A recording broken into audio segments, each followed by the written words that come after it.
Welcome to lecture number 4 of Work and Energy. Students, in previous lecture we saw definition of energy and different forms of energy, expression for kinetic and potential energy and examples on it, transformation of energy and law of conservation of energy. First, let's see free fall. If we release an object or anything from a height, it gets pulled towards the earth because of the gravitational force. An object falling solely under the influence of gravitational force is said to be in free fall or to be falling freely. Let us look at or calculate the kinetic and potential energies of an object of mass m falling freely from height h when the object is at different heights. Students, see in this figure, initially object is at position A. When it falls from A, in middle it reaches position B and at last it reaches ground, that is at position C. As shown in the figure, the point A is at height h from the ground. Let the point B be at a distance x vertically below A. Let the point C be on the ground directly below A and B. Let us calculate the energies, that is kinetic energy and potential energy of an object at point A, B and C. Now let us see first case when object is stationary, that is rest at A. So its initial velocity u is equal to 0 because object is at rest position. Let us calculate kinetic energy, and formula for kinetic energy is 1/2 mass into velocity square. Therefore, kinetic energy is equal to 1/2 m into u square. As initial velocity u is equal to 0, substituting this value in above formula, we get kinetic energy is equal to 0. Now, potential energy. Potential energy is equal to m into g into h. At point A, height is equal to h. Therefore, total energy is equal to kinetic energy plus potential energy. Now, substituting kinetic energy and potential energy from above, we get total energy is equal to 0 plus mgh. Therefore, total energy is equal to mgh, equation 1. Second case, at point B. Let the velocity of object be vb when it reaches point B, having fallen through a distance x. Students, here u initial velocity is equal to 0, s displacement of object is x and a is equal to g, acceleration due to gravity. Therefore, kinetic energy is equal to 1/2 m into vb square. So here we have to find out first velocity vb. Therefore, from Newton's third equation of motion, we have v square is equal to u square plus 2as. Therefore, vb square is equal to 0 plus 2gx, as initial velocity u is equal to 0, v is equal to vb, a is equal to g and s is equal to x. Hence, vb square is equal to 2gx. As kinetic energy is equal to 1/2 m into vb square, putting vb square's value from above, we get kinetic energy is equal to 1/2 m into bracket 2gx. Therefore, kinetic energy is equal to mgx. Now, at point B, height of the object is height is equal to h minus x. because height we measure from ground to point B. Therefore, potential energy is equal to mg into bracket h minus x. Solving the bracket, we get potential energy is equal to mgh minus mgx. Therefore, total energy is equal to kinetic energy plus potential energy. Substituting kinetic energy and potential energy from above, we get total energy is equal to mgx plus mgh minus mgx. Here mgx and minus mgx cancel to each other.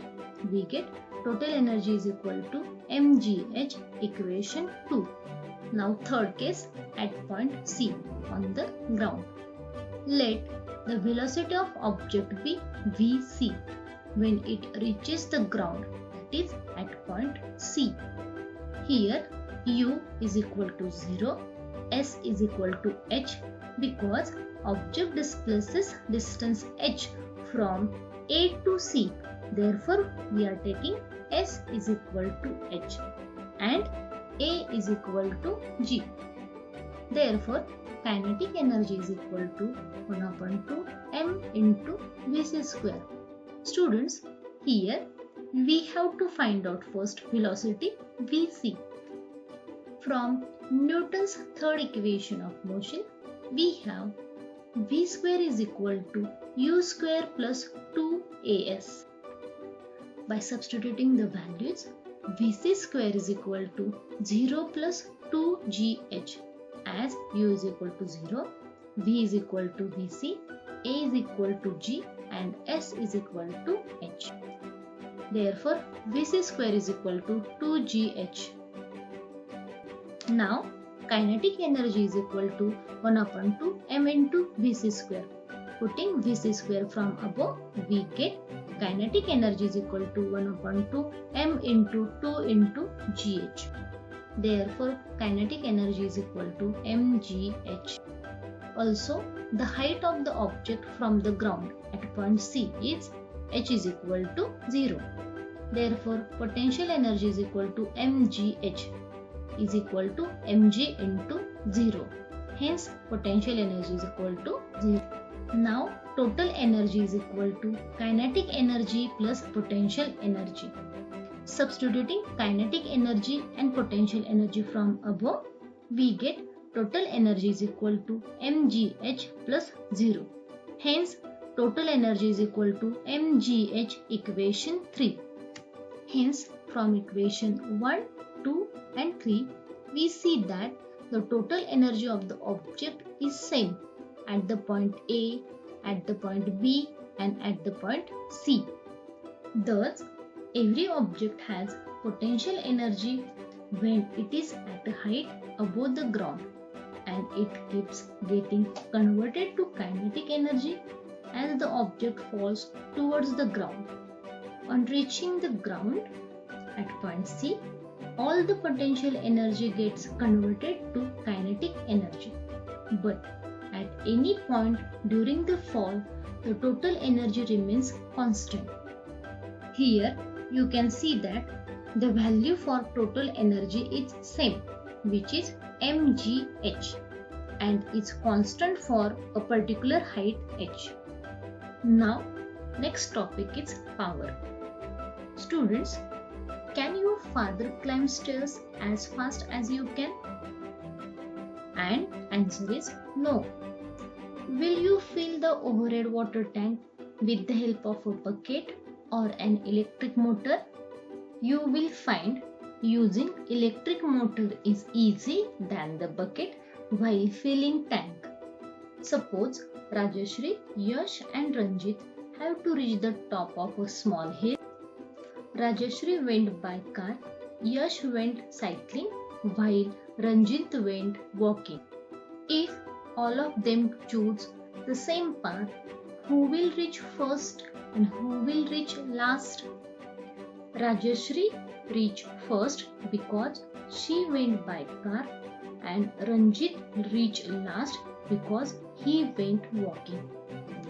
In above examples, the work done is the same in each example, but the time taken to perform the work is different for each person or each method.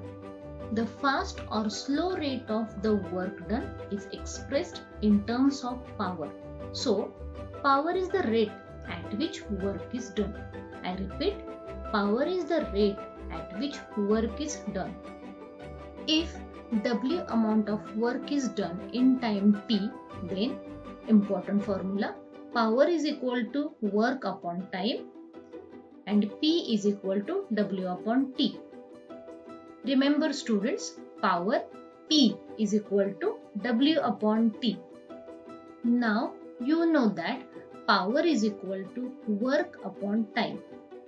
Now putting SI unit of work and time, we get the unit of power as joule per second. So the unit of power is joule per second. This is called watt. Therefore, 1 watt is equal to 1 joule per 1 second. In the industrial sector, the unit used to measure power is called horsepower, and 1 horsepower is equal to 746 watt. The unit of energy for commercial use is kilowatt hour. 1000 joule work performed in 1 second is 1 kilowatt power. Therefore, 1 kilowatt hour is equal to 1 kilowatt into 1 hour. 1 kilowatt is equal to 1000 watt and 1 hour is equal to 60 minutes equal to 60 into 60 second, and which is equal to 3600 second. Therefore, 1 hour is equal to 3600 seconds. Therefore, 1 kilowatt hour is equal to 36 lakh joules. Therefore, 1 kilowatt hour is equal to 3.6 into 10 raised to 6 joule. Electricity used for domestic purposes is measured in units of kilowatt hour. 1 kilowatt hour is equal to 1 unit. Now let's see examples on power. Swarali takes 40 seconds to carry a bag weighing 20 kg to a height of 5 meters. How much power has she used? The given is mass m is equal to 20 kg, height h is equal to 5 meters and time t is equal to 40 seconds. Here we have to calculate power. To find power, we need work, but work is not given directly. So to calculate work, we will first calculate force. Therefore, force F is equal to mg. Here g is acceleration due to gravity and its value is 9.8 meter per second square. By substituting values, F is equal to 20 into 9.8. On calculating, we get force F is equal to 196 Newton. Now, work done by Swarali to carry the bag to a height of 5 meter, W is equal to F into S. By putting the values, we get W is equal to 196 into 5, which is equal to 980 joules. Therefore, power P is equal to work upon time, which is equal to 980 upon 40. Therefore, power P is equal to 24.5 watt. Now, second example. A 25 watt electric bulb is used for 10 hours every day. How much electricity does it consume each day? Given power is equal to 25 watt, which is equal to 0.025 kilowatt, and time T is equal to 10 hours. Therefore, energy consumed is equal to power into time. By substituting values, we get energy consumed is equal to 0.025 into 10. Hence, energy is equal to 0.25 kilowatt hour. Now, we come to the end of lecture, and today's homework is: first, write and learn definitions of free fall and power. Second, solve examples based on power. And third, read the information about Sir James Watt from page number 27. Thank you everyone.